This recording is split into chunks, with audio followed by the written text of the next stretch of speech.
I was thinking about when Sean Hannity on Fox News had Phil Robertson, the guy from Duck Dynasty, that xenophobe, the homophobic xenophobe from Duck Dynasty. Sean Hannity had him on to talk about, what do we do with ISIS? How do we deal with ISIS?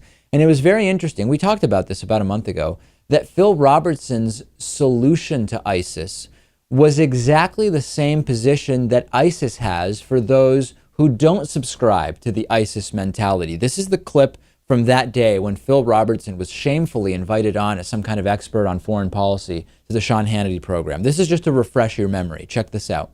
Behavior, as we saw, convert or die in Mosul. Joining me now, the patriarch of Duck Dynasty, the author of the brand new book, Unfiltered, The Way I See It. I got it right here, the one and only Phil Robertson. How are you, my friend? So that leaves us with two options: do nothing, and then get ready for the next attack, and then we'll have a report that says they were at war with us, we weren't at war with them. In this case, you either have to convert them, which I think is would be next to impossible.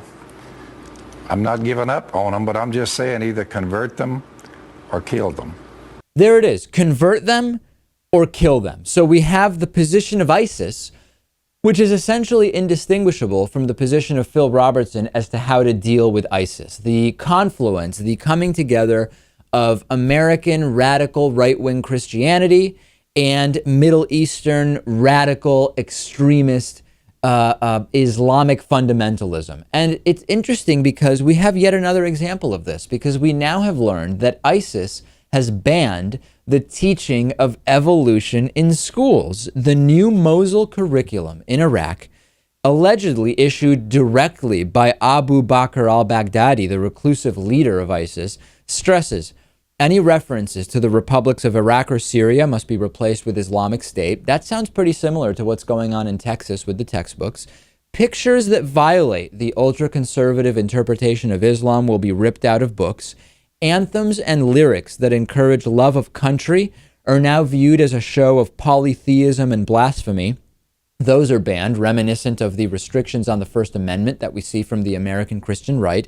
And the new curriculum by ISIS in Mosul goes as far as to explicitly ban Charles Darwin's theory of evolution. It was not even previously taught in Iraqi schools. That's how bad things already were. But ISIS taking absolutely no chances. The theory of evolution is just flat out banned in Iraq. The similarities between the American Christian right and these groups like ISIS are absolutely unavoidable. How can you not see look at evolution, of course. We've seen the right-wing effort to either, if not flat out remove evolution from science class, which some want to do, the move is to say, well, we need to teach creationism or intelligent design as an equivalent, as an equally valid hypothesis to that of the theory of evolution, with the idea that any theory, any notion, any hypothesis is equally valid.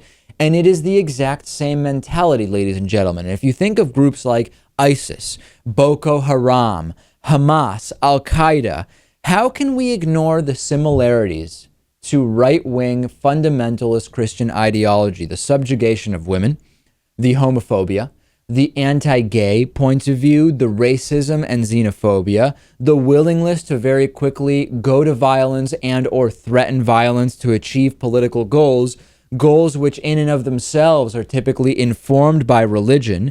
They want a fully theocratic government where religion informs the law, education, and civil society, just like the extreme right-wing Christians of the U.S.